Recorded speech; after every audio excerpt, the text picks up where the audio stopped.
You've had enough of it. Absolutely had enough of it. You can't take anymore. You've tried every angle of resolve. Person's not going to change. They've got no intention to change, or they don't know how to. Probably a combination of both.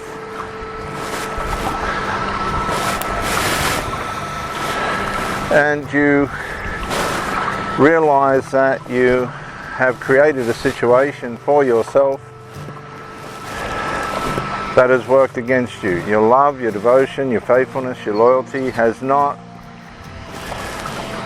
been able to create a functioning, happy, healthy relationship with the circumstances this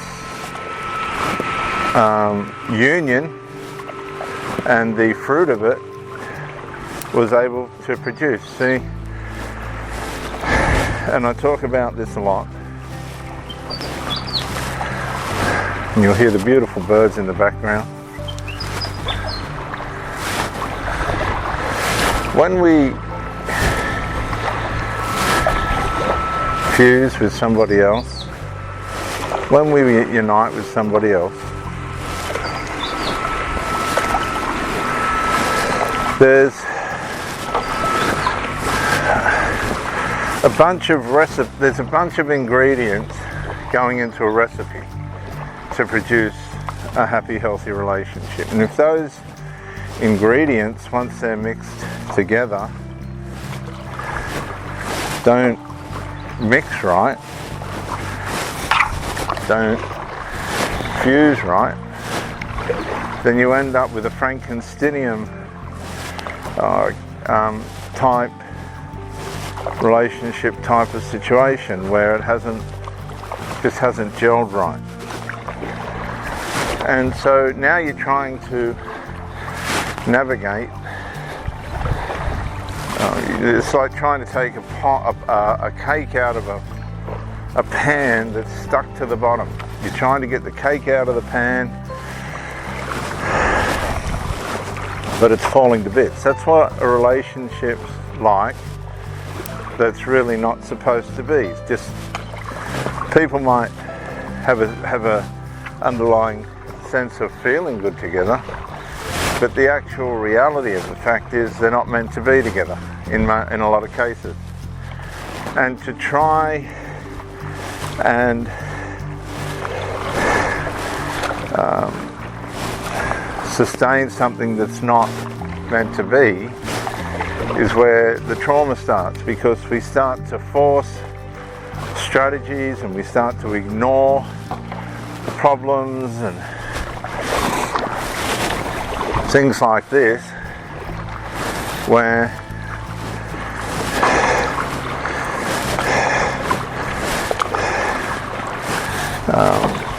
we just get deeper and deeper, and by the time we finish, the cake's completely fallen apart.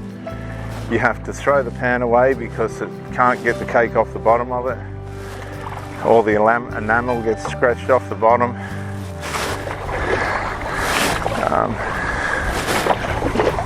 We end up with this horrible mess and trauma, a breakup. But what the problem is, we're not conditioned to understand that things might not work out. And so when they don't, when things start to deteriorate, we start to take it personally. We don't evaluate things for what they really are. In my last relationship, the one before this one,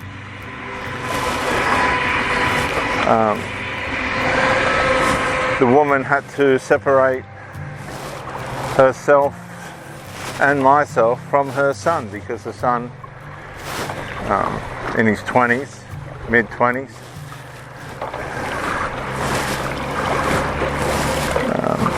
was too attached to his mother, and he had a series of breakdowns,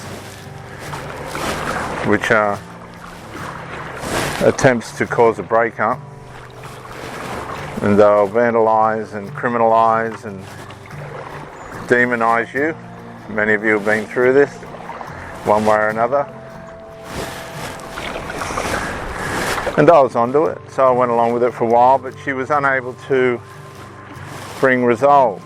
And then all of a sudden, in the middle of all this horrible chaos,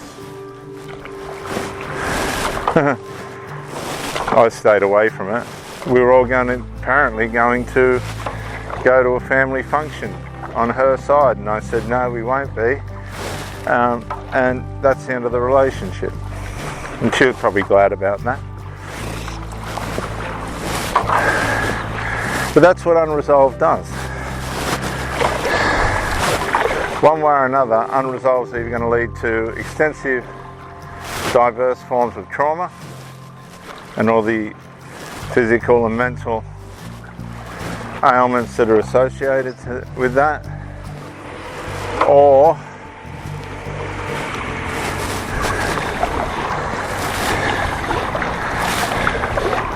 a breakup and all the physical and mental ailments associated with that.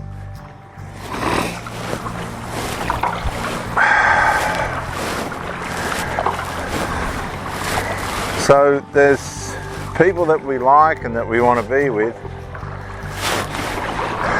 but the mixture, and I've seen this where women have got with men that are addicts and they've jumped on board and become addicts themselves, and only to end up old, haggard, worn out replicas of what they used to be, the beauty they used to have. They're just replicas. They patch themselves up and they doll themselves up, but they're just mutton done up as lamb. They're worn out. They made the wrong choices, and now they live with the consequences of that. And in some ways they get away with it, and in other ways they don't. Depends on how smart the people are that are around them and what they're willing to let them get away with and put up with. So relationships are complex. They have positive and negative outcomes and traumatic outcomes as well. Some other relationships are able to empower and produce fantastic results. Others just don't.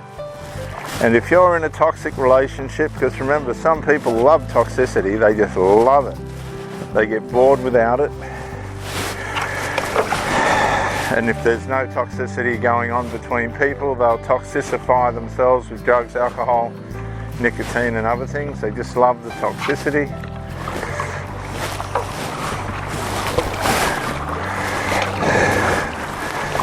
I advise that you get away from that environment, get out in the sunlight,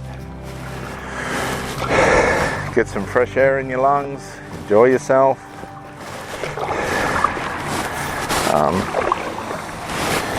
Get plenty of rest, fix your diet, don't forget your exercise, and get away from the toxicity and begin to enjoy your life again. It's going to take effort, it's going to take determination, it's going to take experiencing the loss. But bit by bit, day by day, you can bring your peace back to yourself. And for them, the peace will be finding another toxic situation. And you won't be able to understand that. You'll think, why? How? That's not your problem. Your job is to get yourself back into a place of peace and health and self-welfare. The ingredients wasn't right. The relationship didn't work. It was never going to work. You've made the right choice, and if you're on the end of being left behind, they've done you a favour. Slam the door behind them, kick the cat, knock over the chair, bang your fist on the desk and say, I've had it And I'll never, ever, ever, ever, ever go through that again.